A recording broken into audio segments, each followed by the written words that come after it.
Market की तरफ आते हैं, क्या आज रिकवरी के आसार पिछले 2 दिनों में हमने देखे उसके मुकाबले थोड़े कम दिख रहे हैं? हैट्रिक बना दी, बड़ा अच्छा लगा, लेकिन क्या हम वो मेंटेन कर पाएंगे? मुश्किल है।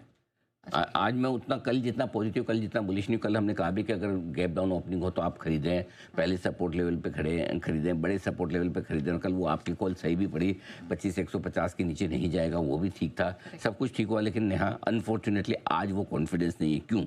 इसकी रीज़न ये कि कल के मजबूत ट्रेडिंग सेशन में भी एफआईज ने बिकवाली की है और एफआईज की बिकवाली तगड़ी रही। अब आप बोलेंगे कहाँ से तगड़ी है सर, 400 करोड़ ही तो बेचा, उसमें क्या हो गया, ऐसा क्या है आप इतना परेशान दुखी हो रहे हैं, बुरा मान रहे हैं? जी बात तो सही है आपकी। 1700 करोड़ के इंडेक्स फ्यूचर्स बेचे एफआईज ने, 5700 करोड़ के स्टॉक फ्यूचर्स, 5700 करोड़ किसको कहते हैं, 5710। और क्या नेट देखेंगे तो नेहा जी 7,868 करोड़, 7,800 7,900 करोड़ की बिकवाली किसी भी लिहाज से कम नहीं होती। अगर गिफ्ट निफ्टी 150 पॉइंट नीचे खुल रहा है तो ये बिल्कुल ठीक खुल रहा है। ऐसा क्यों? रीजन बताता हूँ आपको।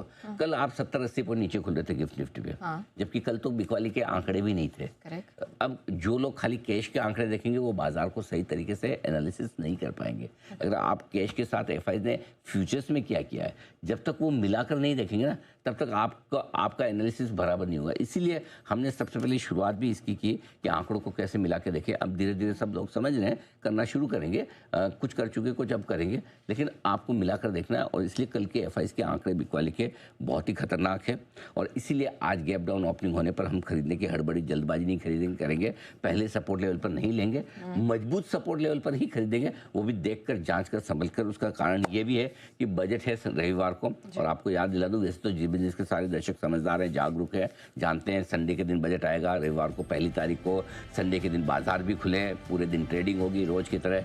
It's not a holiday, it's a normal day, समझ लीजिए। ऐसा जैसे पहले 6 डे वीक नहीं होता था, वैसे ये 6 डे वीक वाला मामला है। ऐसा समझ लो, शनिवार की छुट्टी रविवार की नहीं है। बस बात पहले इतना होता था कि शनिवार की नहीं होती थी, रविवार की होती थी, एक ही दिन का फर्क इधर उधर। तो आपको तो संडे को दिन भर जी बिजनेस के साथ रहना ही। तो बजट के पहले का सेशन है, 3 दिनों की अच्छी तेजी हो चुकी है, तो हो सकता है थोड़ी बहुत प्रॉफिट बुकिंग ऊपरी स्थानों पर आए। और इसीलिए आप देखिए गिफ्ट निफ्टी धीरे धीरे जो 70-80 पॉइंट था 7 बजे, अब 150 पॉइंट हो चुका है। गिरावट अपनी बढ़ा रहा है और सही बढ़ा रहा है, यहाँ तक ठीक है, अब इससे ज़्यादा नहीं। मेरे ख्याल से 25,250 के आसपास की ओपनिंग ठीक है। 425 पे हम बंद हुए हैं, 415 के आसपास, 25,250 के आसपास की ओपनिंग ठीक है। स्पॉट लेवल की मैं बात कर रहा हूँ। ऑलराइट, चलिए, तो ये तो एक ब्रॉडर ट्रेड सेटअप